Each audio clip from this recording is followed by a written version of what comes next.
Derecho Público, Unidad 2. La Constitución Argentina. Punto 1. El derecho constitucional. Concepto: fuentes. El concepto del derecho constitucional es que es la rama del derecho público que estudia la organización política fundamental del Estado, el poder, sus órganos y sus funciones. Es la ciencia que estudia los fenómenos políticos juridizados en tanto y en cuanto sirvan para organizar el poder y establecer sus límites. Según Vidart Campos, el derecho constitucional es aquel que estudia la estructura fundamental u organización política de la nación, en lo referente al régimen de la libertad y el funcionamiento de los poderes públicos, dentro de las finalidades esenciales y progresivas del Estado. Fuentes.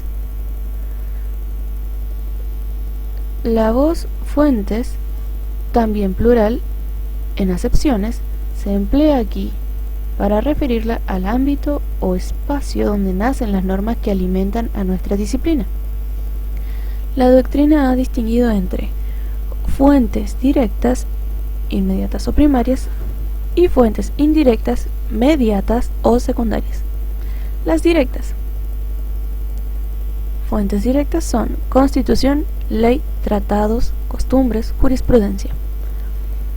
La Constitución es la fuente máxima del derecho constitucional por su valor de superley y el hecho de que todo el ordenamiento le debe respeto. La ley.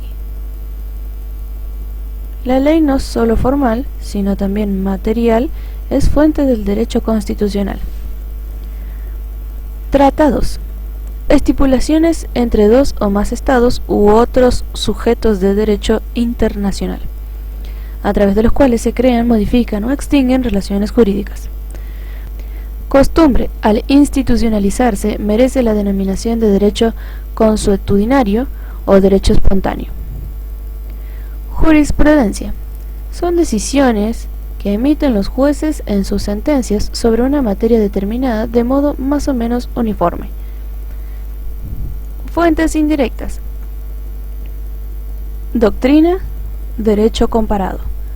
Doctrina. La doctrina es la opinión de los autores sobre temas de una disciplina jurídica. Derecho comparado.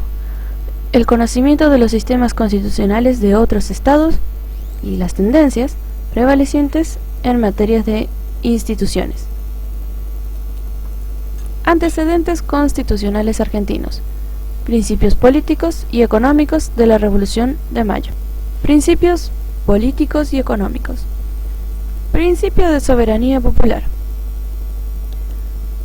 Se plasma en el Cabildo Abierto del 22 de mayo con el voto de Castelli. Este principio surge de la teoría de la reversión del poder, planteada por Castelli. El poder es depositado por Dios en el pueblo y el pueblo lo delega al rey. Con motivo de esta teoría se resuelve que el cabildo debía reemplazar al virrey y debía ejercer el mando hasta que se formara una junta. El virrey seguía estando, pero no tenía a quién responder. Sistema representativo.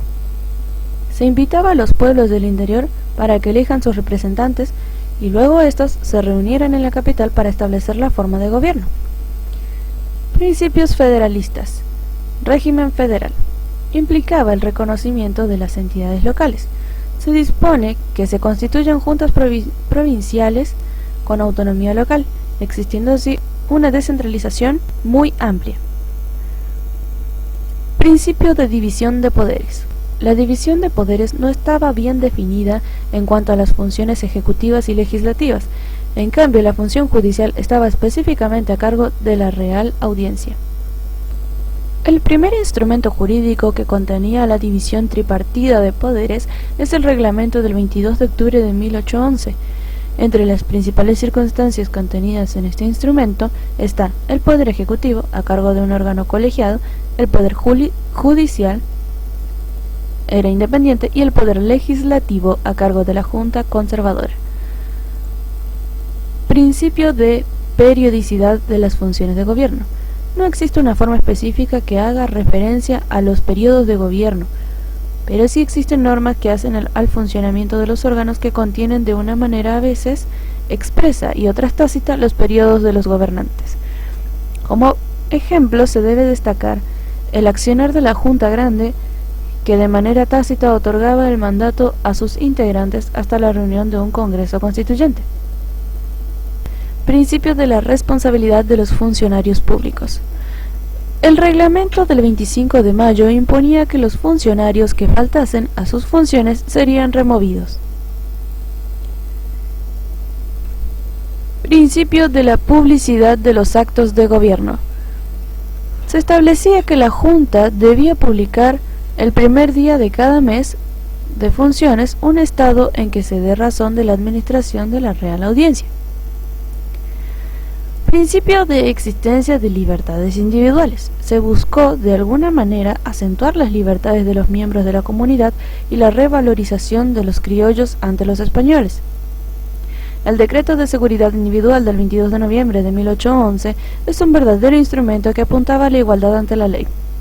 Este manifiesto contenía principios republicanos esenciales, inéditos para su época y que evidencian tener alguna incidencia en la Constitución de 1853. Los principios contenidos en el Decreto de Seguridad Individual de 1811 se pueden sintetizar en la inviolabilidad de la defensa en juicio, prohibición de arrestos sin pruebas, inviolabilidad del domicilio y de la persona. Principios económicos. El único principio que se manifiesta en la Revolución de Mayo es el del libre comercio, pues hasta 1778 había un monopolio total de España. Las colonias no podían negociar entre sí, únicamente podían hacerlo con España. El libre comercio en todas las naciones se concretó entre 1815 y 1817. Primeros ensayos constitucionales. Tenemos el reglamento del 25 de mayo de 1810, el reglamento orgánico de octubre de 1811, el estatuto provisional de 1811, la asamblea del año 13, el acta del 9 de julio de 1816, reglamento provisorio de 1817, constitución de 1819, constitución de 1826. Tenemos como los primeros ensayos constitucionales. Reglamento del 25 de mayo de 1810 sostenía el federalismo y la soberanía popular. Se le otorga a las provincias el derecho de ser representadas en el gobierno central. Entre sus principales disposiciones tenemos división de poderes, periodicidad de las funciones, responsabilidad de los funcionarios. Reglamento orgánico de octubre de 1811. El sistema era la confederación, unión de estados que conservan su soberanía pero se rigen por normas comunes, y se establecía la división de poderes.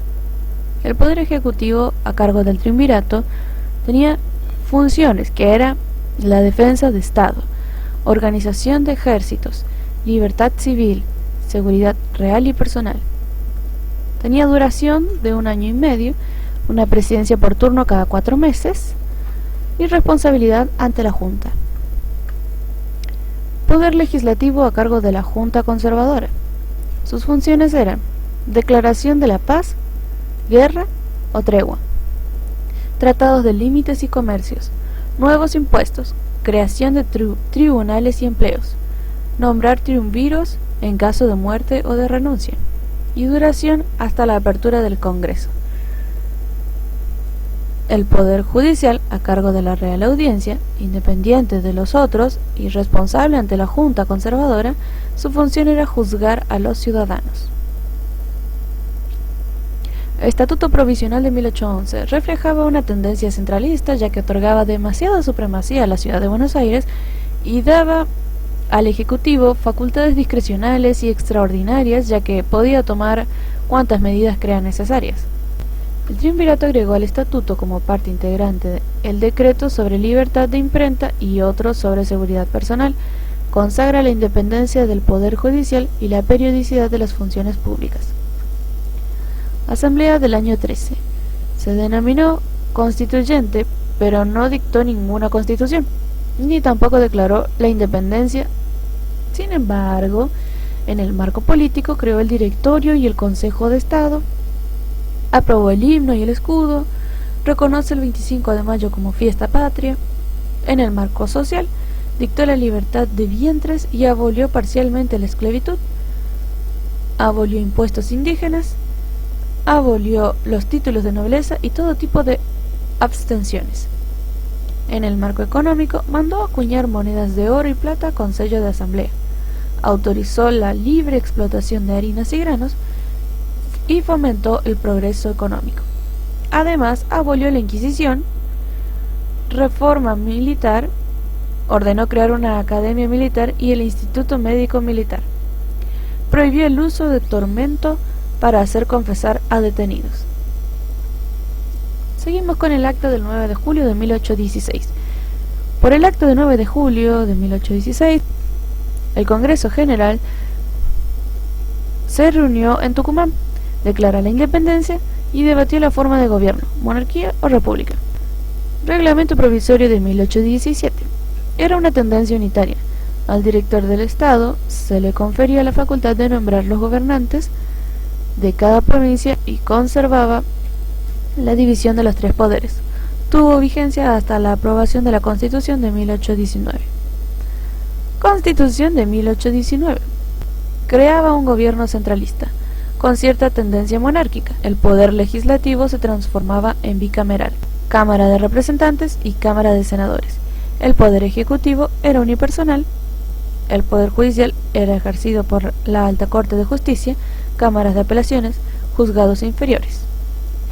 Esta constitución aseguraba a los habitantes el ejercicio de la libertad y la igualdad ante la ley. Buenos Aires. Los caudillos del interior la rechazaron por ver intenciones monárquicas. Constitución de 1826.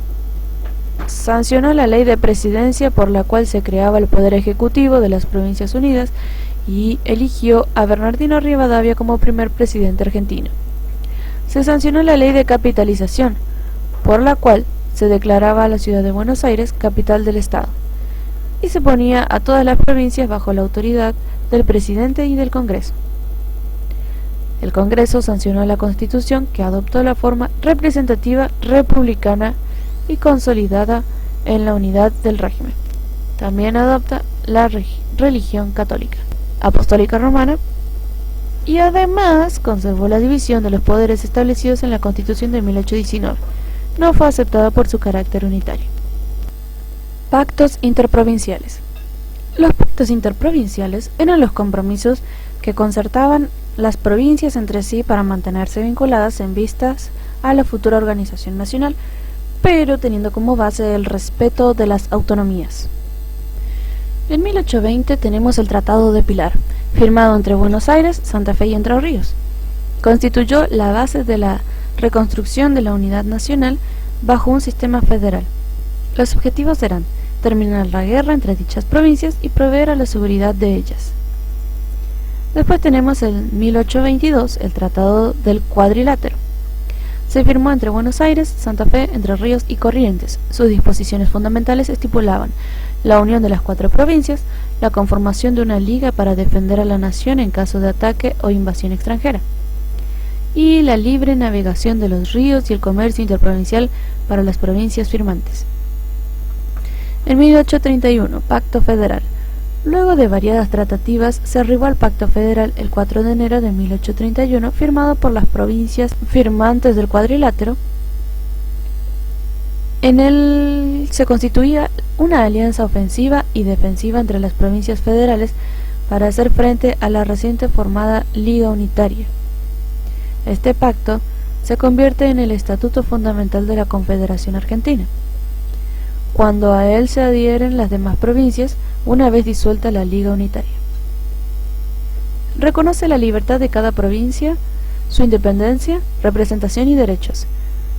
Las provincias crean entre sí una liga ofensiva-defensiva y se comprometen a resistir cualquier invasión extranjera. Se comprometían a no acelerar tratados entre ellos sin el consentimiento de los demás. Consagraba la libre navegación de los ríos interiores y el libre tránsito de personas, aboliendo las aduanas interprovinciales.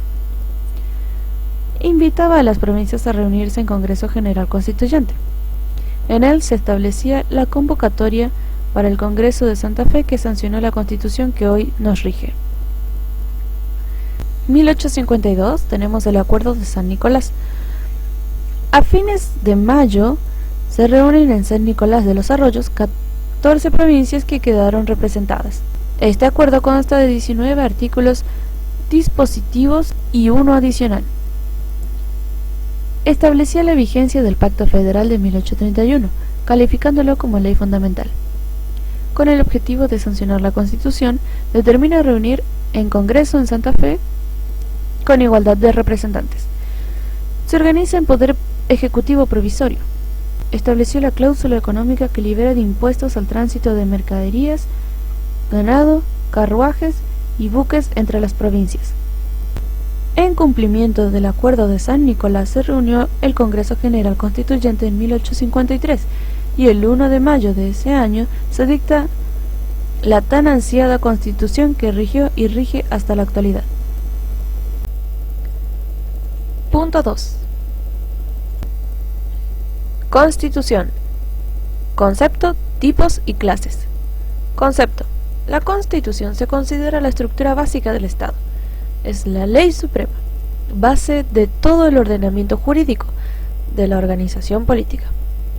Su función es limitar el poder y garantizar los derechos fundamentales del hombre. Viene de constituir, es decir, dar forma al Estado. Tipos de Constitución. Según Manuel García Pelayo, encontramos tres principales: racional, normativo, historicista y tipo sociológico. Racional normativo.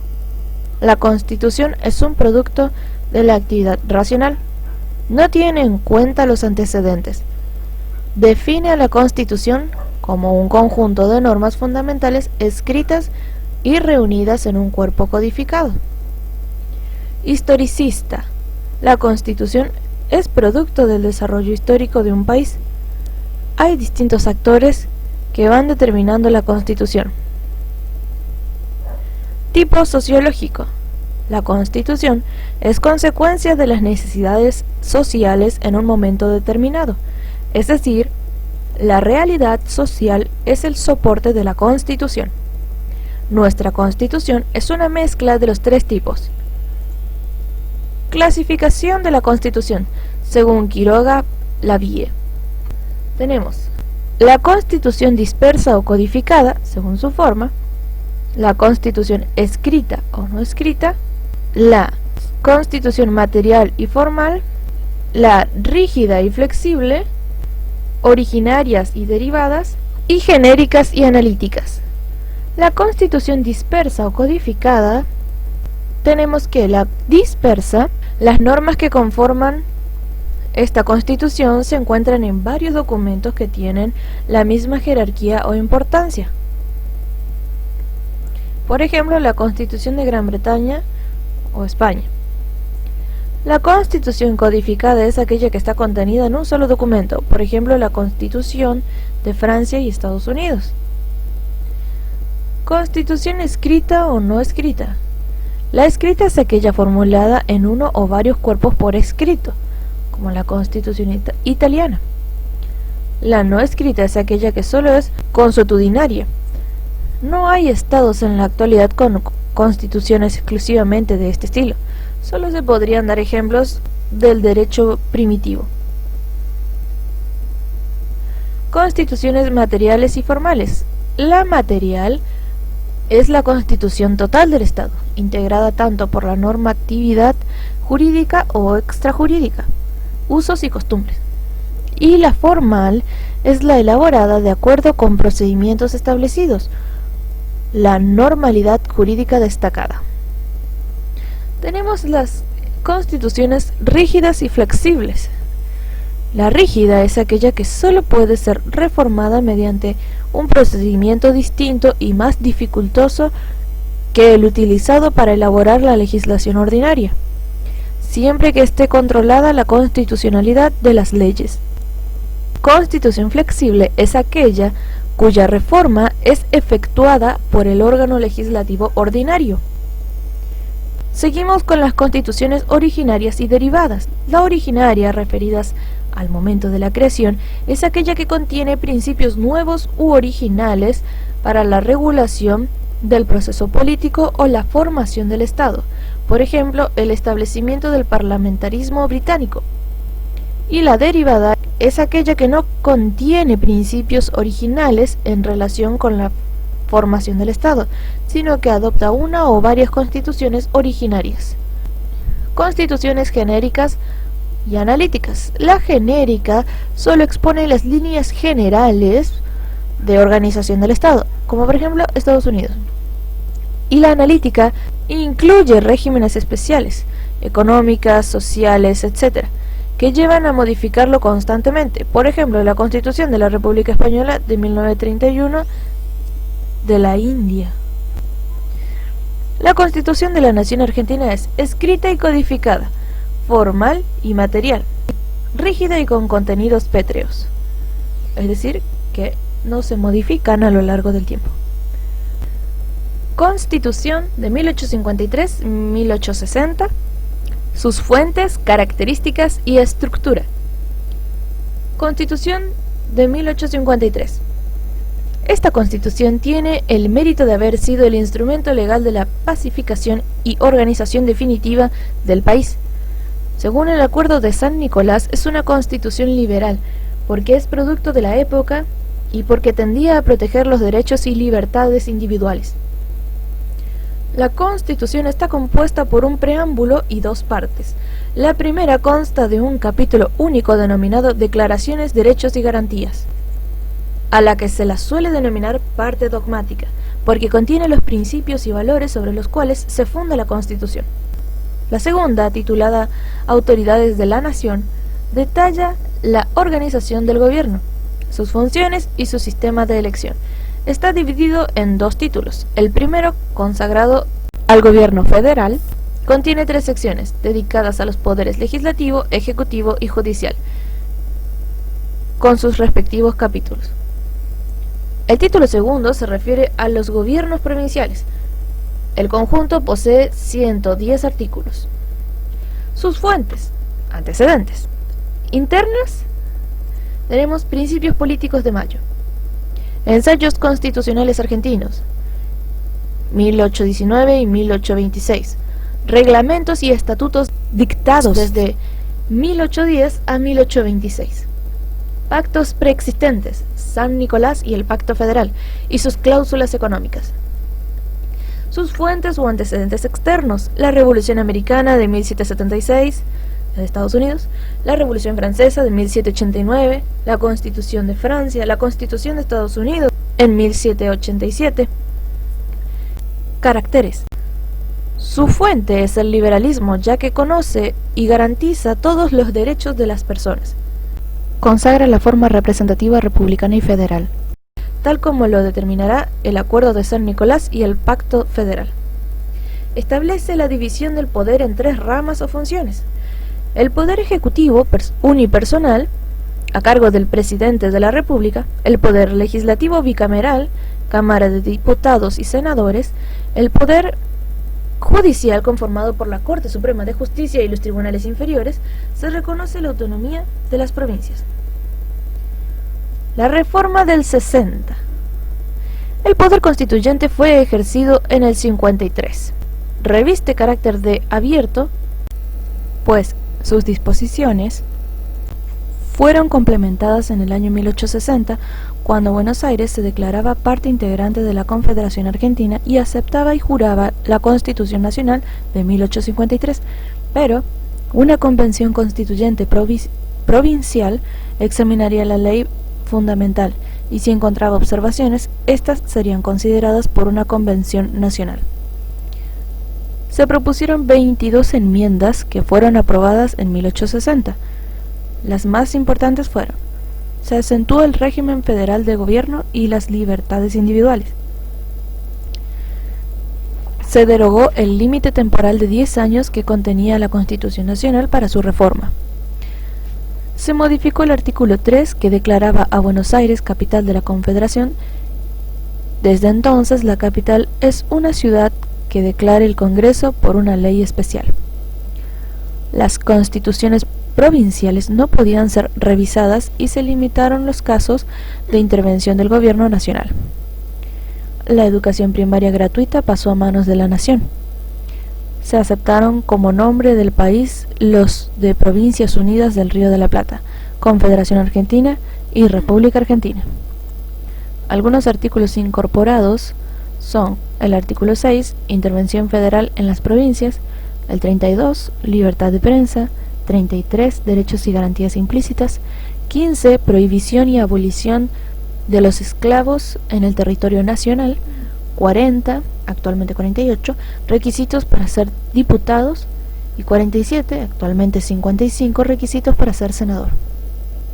El preámbulo de la Constitución Nacional, valor jurídico y examen de sus enunciados. Nosotros, los representantes del pueblo de la Nación Argentina, reunidos en Congreso General Constituyente, por voluntad y elección de las provincias que la componen, en cumplimiento de pactos preexistentes, con el objetivo de constituir la Unión Nacional, afianzar la justicia, consolidar la paz interior, proveer a la defensa común, promover el bienestar general y asegurar los beneficios de la libertad para nosotros, para nuestra posteridad y para todos los hombres del mundo que quieran habitar en el suelo argentino. Invocando la protección de Dios, fuente de toda razón y justicia, ordenamos, decretamos y establecemos esta Constitución para la Nación Argentina. La importancia del preámbulo en la Constitución Nacional radica en que contiene las decisiones políticas fundamentales, las pautas del régimen de gobierno, los fines y objetivos. Valor jurídico. Lo más importante del preámbulo es su valor jurídico. Si bien la jurisprudencia de nuestra Corte advierte que el preámbulo no puede ser invocado para ensanchar los poderes del Estado, ni confiere por sí poder alguno, ni es fuente de poderes implícitos, no podemos dejar de admitir que suministra un valioso elemento de interpretación, ya que constituye un positivo factor de interpretación cuando el pensamiento de los constituyentes no aparece claro y nítido en el instrumento constitucional. Examen de sus enunciados. Nosotros, los representantes del pueblo de la Nación Argentina. Representación. El soberano es el pueblo y el Congreso actúa en su representación. Reunidos en Congreso General Constituyente. Explicación. Destaca que el poder constituyente reside en el pueblo. Por voluntad y elección de las provincias que la componen, reconoce la autonomía de las provincias.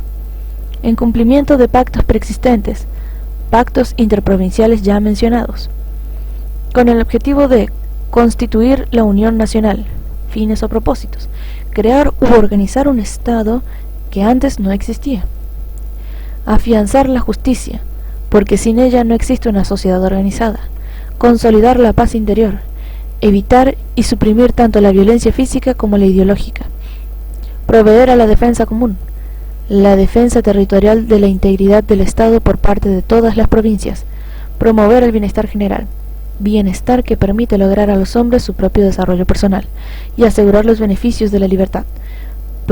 Presupone respetar la dignidad del hombre como persona, o sea, sus derechos individuales, para nosotros, para nuestra posteridad y para todos los hombres del mundo que quieran habitar en el suelo argentino. ¿A quién va destinado? Muestra hospitalidad hacia los extranjeros. Invocando la protección de Dios, fuente de toda razón y justicia. Cláusula evocativa religiosa. No crean una situación a favor de la Iglesia Católica y aseguran la libertad del culto. Ordenamos, decretamos y establecemos esta Constitución para la Nación Argentina. Cláusula imperativa de los objetivos y fines. Procedimiento para la reforma constitucional en el orden nacional y provincial. Reforma constitucional en el orden nacional. El poder constituyente derivado se ejerce para reformar la Constitución y se encuentra habitado por ella misma en el artículo 30, que dice: la Constitución puede reformarse en el todo o en cualquiera de sus partes. La necesidad de reforma debe ser declarada por el Congreso, con el voto de 2/3 partes, al menos, de sus miembros, pero no se efectuará sino con una convención convocada a tal efecto.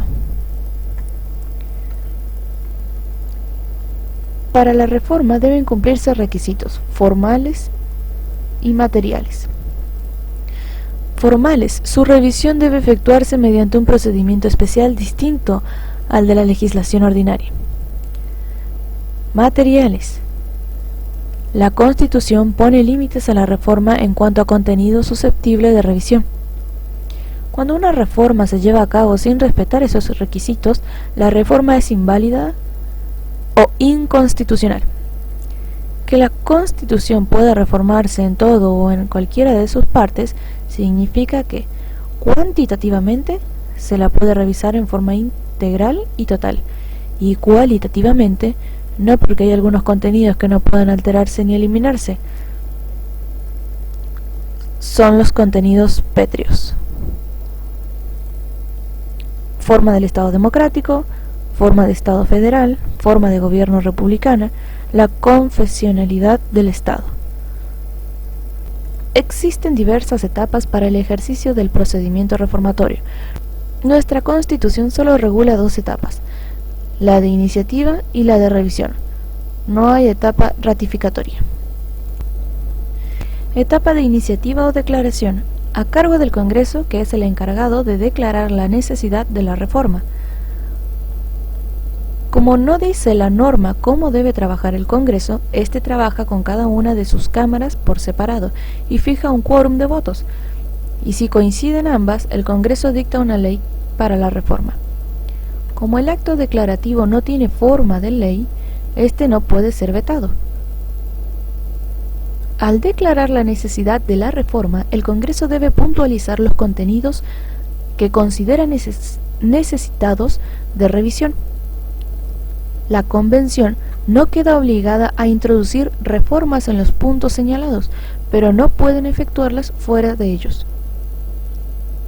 El Congreso puede o no fijar plazo a la Convención.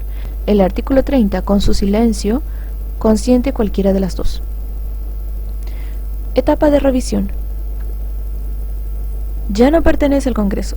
La Constitución la remite a un órgano especial, que es la Convención Reformadora o Convención Constituyente, que ejerce poder constituyente derivado. El artículo 30 tampoco dice cómo se compone tal convención. Entonces, el cuerpo electoral es convocado para elegir convencionales constituyentes, o el Congreso puede establecer directamente quiénes van a componer la convención convocada para la reforma. Si al declarar la necesidad de la reforma el Congreso estableciera un plazo, el vencimiento del mismo provocaría automáticamente la disolución de la convención. La convención tiene límites: los contenidos pétreos, el temario fijado y el plazo. Como nuestra Constitución no añade etapa de ratificación de la reforma constitucional, la reforma se incorpora directa y automáticamente al orden legal argentino por el mero hecho de que la Convención la haya sancionado. Reforma constitucional en el orden provincial de Corrientes. Del artículo 237 al 239. Reforma constitucional en el orden provincial del Chaco se encuentran los artículos 207 al 209. 207. Sección octava. La presente Constitución solo podrá ser reformada en todo o en parte por una convención constituyente especialmente convocada al efecto. 208. La convención constituyente estará integrada por igual número de miembros que la Cámara de Diputados. Los convencionales deberán reunir las condiciones requeridas para ser diputados y gozarán de las mismas inmunidades que estos mientras ejerzan sus funciones. Serán elegidos directamente por el pueblo de conformidad al sistema de representación proporcional. 209. Podrá promoverse la necesidad de la reforma por iniciativa de cualquier legislador o del Poder Ejecutivo. La declaración que así lo disponga deberá ser aprobada por el voto de los 3/4 de los miembros de la Cámara, sin otra formalidad ulterior. 210. Declarada por la legislatura la necesidad de la reforma total o parcial, el Poder Ejecutivo convocará a elecciones de convencionales. La Convención Constituyente se reunirá dentro de los 30 días de la proclamación de los convencionales electos y una vez constituida procederá a llenar su cometido. No podrá considerar otros puntos que los especificados en la Declaración de la Cámara de Diputados sobre la necesidad de la reforma. Artículo 211. Cuando la declaración sobre la necesidad de la reforma no contara con la cantidad de votos exigida por el artículo 209, pero alcanzara a obtener los 2/3, será sometida al pueblo de la provincia para que se pronuncie en pro o en contra de la misma en la primera elección general que se realice. Si la mayoría de los electores votare afirmativamente, el Poder Ejecutivo, como en el caso del artículo precedente, convocará elecciones de convencionales. Artículo 212.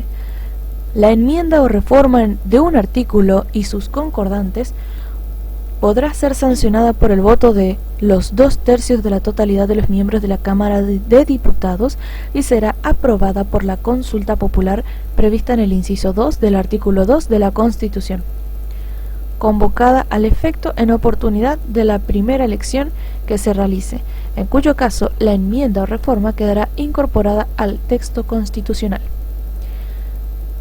La enmienda o reforma de un artículo aprobada unánimemente por la totalidad de los miembros de la legislatura quedará incorporada a la Constitución automáticamente.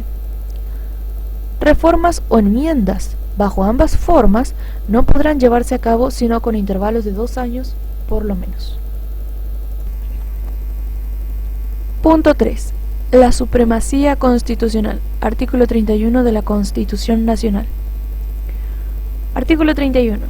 Esta Constitución, las leyes de la nación, que en su consecuencia se dicten por el Congreso, y los tratados con las potencias extranjeras son la ley suprema de la nación, y las autoridades de cada provincia están obligadas a conformarse a ella, no obstante cualquiera disposición en contrario que contengan las leyes o constituciones provinciales, salvo para la provincia de Buenos Aires, los tratados ratificados después del pacto del 11 de noviembre de 1859. El principio enuncia que todo el orden jurídico y político del Estado debe estar de acuerdo con la Constitución y no debe violarla. Si imaginamos un triángulo con las jerarquías de cada norma, vemos que la Constitución Nacional está en la pirámide. Le siguen los tratados internacionales. Más abajo están las leyes y decretos sancionados por autoridades nacionales. A continuación vienen las constituciones provinciales. Después siguen las sentencias judiciales y resoluciones administrativas y por último tenemos contratos celebrados entre particulares.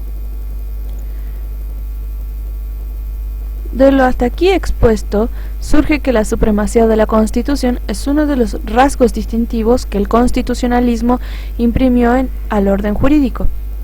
Esta supremacía puede ser formal o material. La supremacía formal tiene preeminencia de la Constitución frente a cualquier otra norma. La supremacía material es aquella en la que la Constitución es el origen de todas las normas que forman el sistema. Jerarquía de los tratados internacionales según reforma de 1994. La reforma constitucional de 1994 confiere jerarquía constitucional a 11 instrumentos internacionales. Los mismos no derogan artículo alguno en la primera parte de la Constitución y deben entenderse como complementarios de los derechos y garantías por ella reconocidos. Ellos son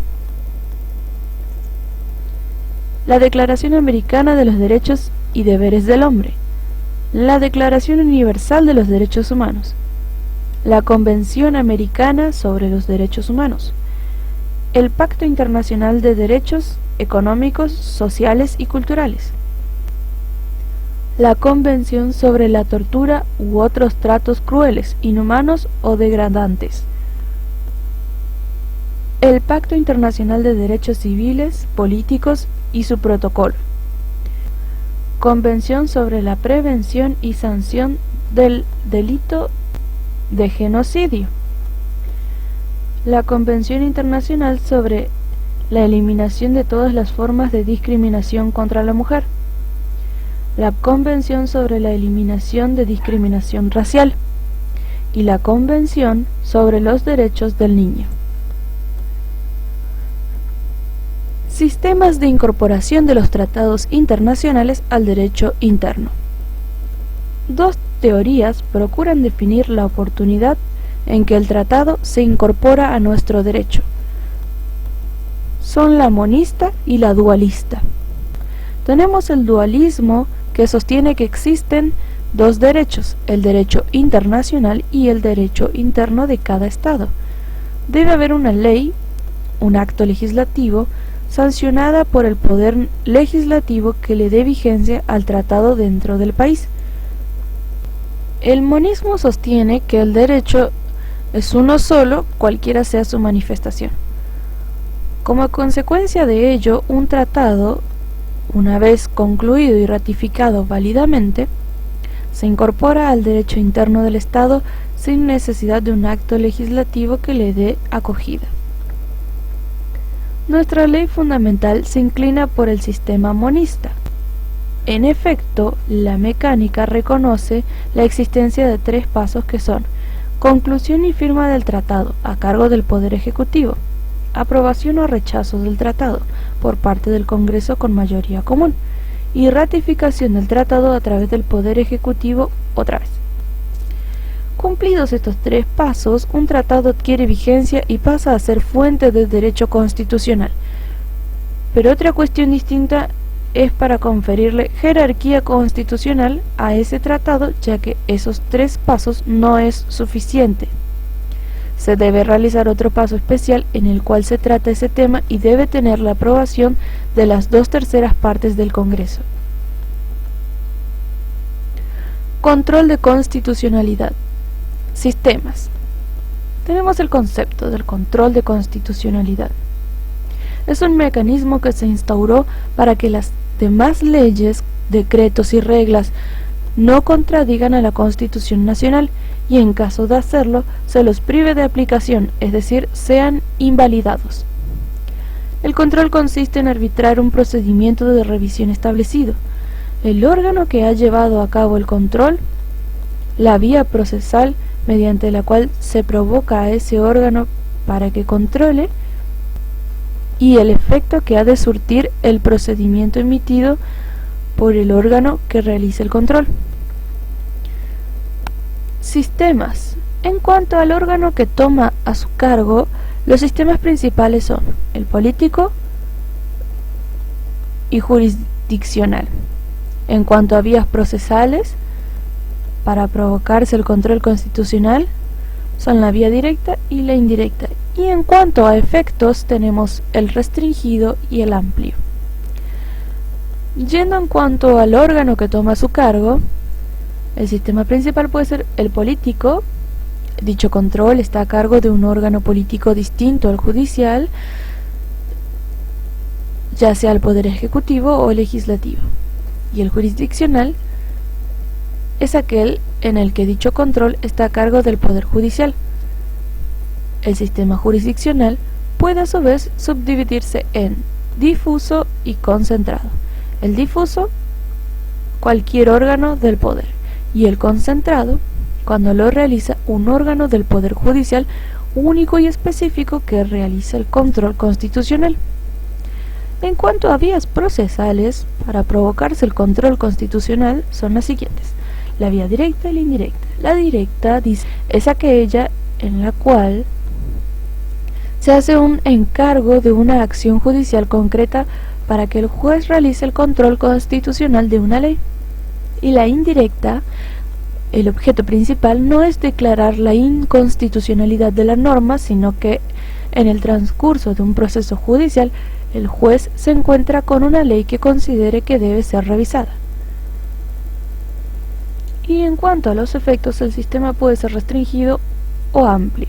Restringido cuando la inconstitucionalidad de la norma para ese caso específico, y amplio, esa norma será constitucional para todos los ciudadanos, no solo para las partes del juicio.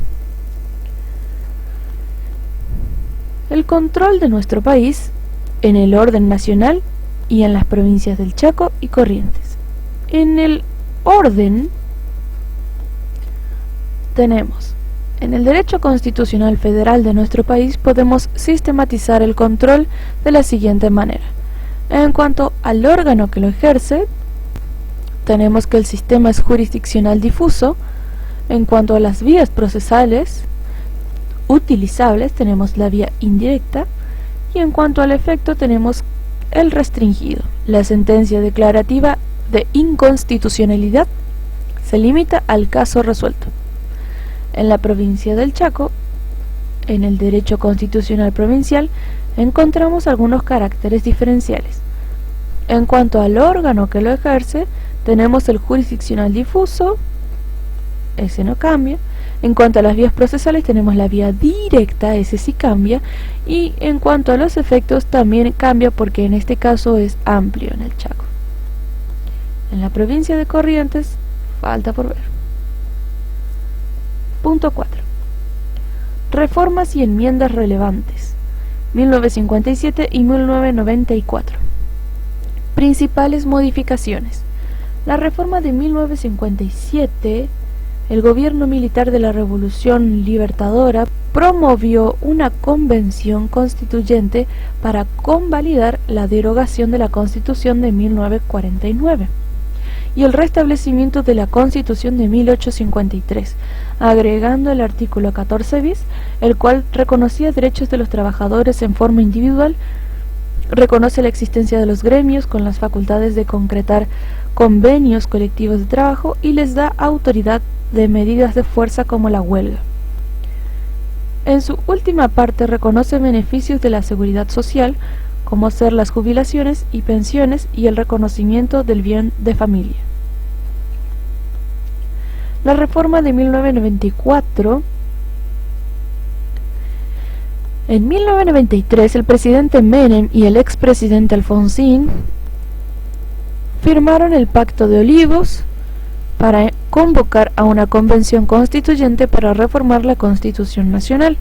Esa convención, que sesionó en las ciudades de Santa Fe y Paraná en agosto de 1994, aprobó una amplia reforma constitucional que abarca 44 artículos. También estableció el sistema de balotaje, una segunda vuelta electoral en la elección presidencial en caso de que ningún candidato obtuviese más del 45% de los votos válidos emitidos y que haya diferencia de 10 puntos entre ellos. Las principales reformas fueron: se crea un jefe de gabinete de ministros nombrado y removido por el Poder Ejecutivo. Reducción del mandato del presidente a vicepresidente de 6 a 4 años, con reelección inmediata por un solo periodo. Luego podrían ser reelectos nuevamente en el intervalo de un periodo. Eleva de 2 a 3 senadores por cada provincia y por la ciudad de Buenos Aires, elegidos en forma directa y conjunta. Se creó el Consejo de la Magistratura, que selecciona a los magistrados y se encarga de la administración del Poder Judicial. Se estableció el resumen de la coparticipación federal. Se reguló expresamente los derechos ambientales del consumidor, como también las garantías de habeas data y habeas corpus. Y se reconoció a las provincias el derecho de celebrar contratos económicos no políticos. Con esto terminamos la unidad 2 del derecho público. Apunte corto.